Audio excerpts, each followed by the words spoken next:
Hello guys, आज आपण नाशिकची भेळ बनवणार आहे। त्यासाठी आपण 500 ग्राम मुरमुरे घेतले आणि त्यात फरसाण मिक्स करून घेतलेला आहे। आणि त्यानंतर फोडणीसाठी आपण इथे मोहरी घेतलेली आहे, जिऱ्याची पावडर घेतली, धने पावडर, लसूण, कढीपत्ता, शेंगदाणे आणि पिठी साखर घेतलेली आहे। तर त्याचबरोबर अजून लागणार आहे आपल्याला लाल तिखट, हळद आणि मीठ। या सगळ्या गोष्टी आपण घेतलेल्या आहे। चला तर मग स्टार्ट करूया। तर त्याच्यासाठी आपण कढईमध्ये तेल घेतलेलं आहे। तेल हे 500 ग्राम मुरमुऱ्यांसाठी त्या तुलनेत घेतलं आहे। तुम्ही जेवढं बनवणार त्यानुसार तेल तुम्ही त्या मापामध्ये तेल घ्यावे। आणि त्यानंतर तेलाला थोडंसं गरम होऊन दिलेलं आहे आणि त्यानंतर आपण त्यात शेंगदाणे मिक्स करणार आहे। शेंगदाणे तळण्यासाठी थोडं ब्राउनिश होऊन देणार आहे शेंगदाणे। तर शेंगदाणे तळल्यानंतर आपण लसूण पण घेतला आहे। मी लसूण सोलून नाही घेतला, ॲज इट इज तसा घेतलेला आहे मोकळा करून। तर मग लसूणला पण थोडं तळून घेणार आहे।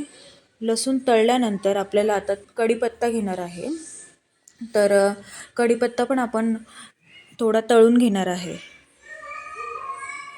तर ह्या गोष्टी झाल्यानंतर आपण त्यामध्ये मोहरी टाकणार आहे तेलामध्ये। मोहरी टाकल्यानंतर मोहरीला थोडंसं तडतडू द्यायचं आहे आपल्याला इथे।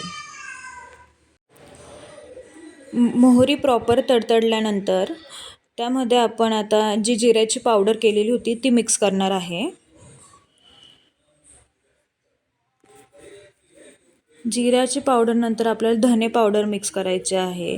जे की आपण सगळं साहित्य घेतलं होतं ते इथे 1 बाय 1 आपण ॲड करणार आहे। हळद,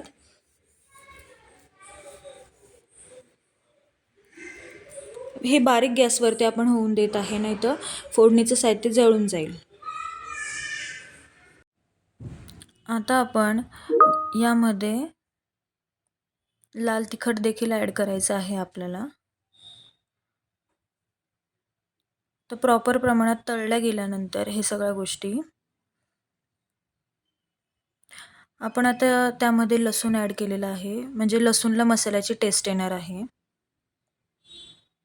आता आपलं हे तयार झालेलं आहे। तर आपण जे की मुरमुरे घेतले होते त्यामध्ये मिक्स करून घेतलेलं आहे।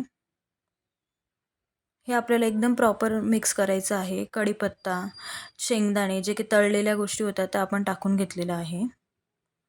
ते टाकल्यानंतर आपल्याला प्रॉपर मिक्स करून घ्यायचे आणि ही भेळ आपण स्टोअर करून ठेवू शकतो।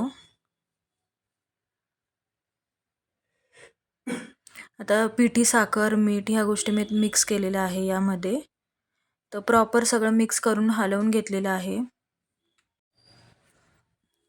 चला तर मग अशा प्रकारे आपली भेळ झालेली आहे तयार। व्हिडिओ चांगली वाटल्यास लाईक, कमेंट, सबस्क्राईब करा आणि बेल आयकॉनवरती क्लिक करा अशाच टेस्टी व्हिडिओसाठी। थँक्यू।